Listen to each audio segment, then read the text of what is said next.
Hola, bom dia. Carl Munson here. Good morning to you, wherever you are in the world this morning. This program, Good Morning Portugal, is a live stream on the Facebook page of Good Morning Portugal and YouTube as well as a podcast, trying to keep you up to date with what's going on with the COVID-19 coronavirus situation in Portugal for English speakers. And it's Saturday morning. It's funny, isn't it? Because, the world seems to be changing very much. It's a bit like the bit between Christmas and New Year, what I call the festive perineum. And like all sense of time is slowly being lost as we lose our accepted kind of structure and routine. But still, Saturday morning to me seems like quite a leisurely, relaxed affair. And maybe every day is going to become like this. I don't know. But today, in the spirit of that more sort of relaxed weekend vibe, I'll do a very quick update on the state of emergency with what's coming through in the devil of the detail, as it were, and let you know what I'm eking out of quite a lot of information. And we'll be going to the Portugal news for that, who have come up trumps and especially useful, as well as our favourites, the for reliable information, Safe Communities Portugal. We'll have a brief look at that as well. So let's go there first. And I will share that screen with you of Safe Communities Portugal, just to show you what they're doing. I'm not going to read through all of it, but they do offer the latest on the coronavirus outbreak, as you can see there. And they do publish situation reports. So this is a very good, factual, detailed way of finding out what's going on. And as I said, I'm not going to read all the way through that. What I'd like to do today is just give you an update on the information and then invite people around Portugal. This is something I really want to bring into the live stream, is having updates from people around the Portuguese community, a Portuguese country, who are here, English speakers who can help us just update where they are in Portugal, appeal for help, and or just use the live stream for community benefit, really. And I'm just trying to give you a sense of what Safe Communities Portugal are doing here. Possibly not very successfully. You can see a lot of text there. You can go back to that in your leisure. And yes, here we go. This was another very useful thing that they've published. The state of emergency declared on the 18th of March with the original Portuguese version, should you want it. If you're practicing your Portuguese, of course, that would be quite a good way to do it, wouldn't it? And yeah, the most up-to-date sort of information there with the numbers across the world as well. And I will go to an easier way of sharing the they can't be called highlights, can they? But the more condensed version of that information now with you by going to the Portugal news. And that's along with the Portugal/Algarve resident. The Portugal news are an English-speaking news source. Oh, thank you very much. Cup of tea just come into, cup of coffee just come into the studio. Thank you very much. I say studio, it's kind of back bedroom. Thank you, Louisa.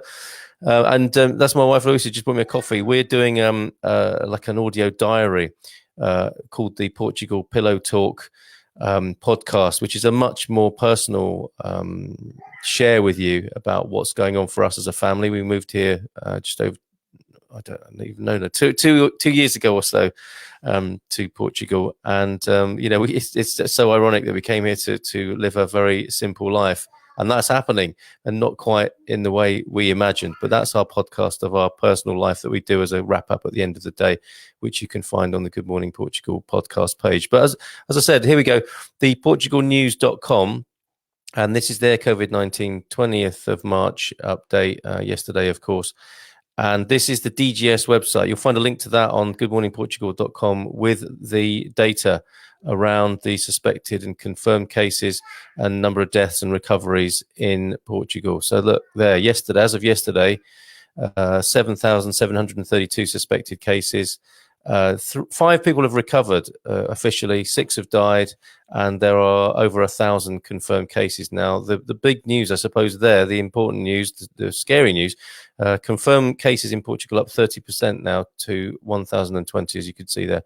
The number of confirmed cases of coronavirus in Portugal has risen to 1,020 on the 20th of March, up from 785 the day before. So it's quite a spike in that 24 hours. Of the confirmed cases, 126 have been hospitalized, with 26 cases requiring treatment in ICU situations.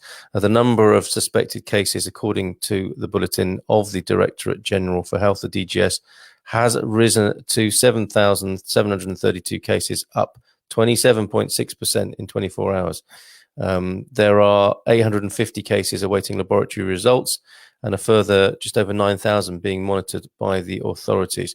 And I think the authorities are doing a good work on are they called transmission chains? But just seeing where infected people are and who they've been with, and that's the monitoring, I think, that's being referred to, that's taking place there. We know about this in VAR in Portugal. Of the confirmed cases, 506 are in the north, 361 are in Lisbon and the Val de Tejo region, 106 are in the central region, 29 are in the Algarve, 3 in the Azores, 2 in the Alentejo, and 1 in Madeira. A total of 6 people have now died from the coronavirus in Portugal, while 5 have recovered. Okay, so before we go to kind of throwing the floor open and opening the mic to anybody who wants to update with us here on the Good Morning Portugal live stream, which I want to be a feature of the live stream. So if you don't feel very confident about doing that but want to do it, I'll help you get on air and if you need some structure, some support, some help about how to join the show and say what you need to say from your part of the country, gladly do that. Just send me a private message or just jump on this morning. It's fairly straightforward. I can send you the link to the show to be on the screen here, and you can talk from your part of Portugal this morning. Do also shout out, if you don't want to do that, do shout out in the comments there, please, about who you are, where you are, and what's going on. That's another way to communicate. If you have an urgent need for help that other people might be able to help with, or that we might be able to help with, please just say so in the comments and we can post that up on the screen there. So let's go back to the Portugal news, and they are specific about the priorities at supermarkets for key people. This, I think, is quite important and quite useful, and a good move by the government. Priority at supermarkets for key people, which was published this morning. So it's hot off the press, as it were, from portugalnews.com. People over 70, the chronically ill, health professionals and security and protection and rescue forces, armed forces and people who provide social assistance have priority in commercial establishments, the government decreed. Quite right too. Retail establishments or service providers that maintain their activity in terms of their preceding articles must give priority to persons subject to a special duty of protection under the terms provided in Article 3, as well as professionals of health, elements of the security and protection, rescue and security forces, as mentioned above, and personnel of the armed forces and provision of social support services.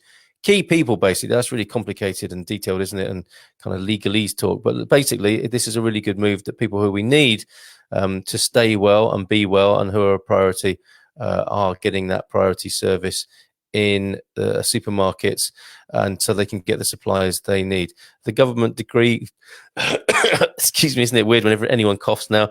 The government decree further states that those responsible for the establishments must inform in a clear and visible way the priority service right provided for in the preceding paragraph and adopt necessary measures so that it is carried out in an organised manner and with respect for the rules of hygiene and safety. So I guess you've got to put a sign up if you're offering that priority service, which you have to do. And those people should go to the front of queues and get the best of service. I don't know if I can find it right now, but I see that the vets and animal carers, there's also they're able to work as well. But look, here are some of the headlines from the Portugal news. Declaration of state of emergency will not stop the country. Talk about the weather, of course. The bigger picture, the EC, European Union, expects coronavirus vaccine on the market by autumn, in quotes. Portugal restricts movement to stem coronavirus. And Ronaldo in quarantine as fake news spreads. I don't know what that is, and I'm not even going to go there. And the important stuff from links to outside of Portugal in the world press, in the world press, what you need to know about the coronavirus in Portugal, state of emergency from Forbes. And Portugal clears the way for a state of emergency over coronavirus, announces aid package in the New York Times. So Portugal making an impact around the world there. And sometimes quite a good context, perspective about what's going on here. So I hope that helps to some extent this morning.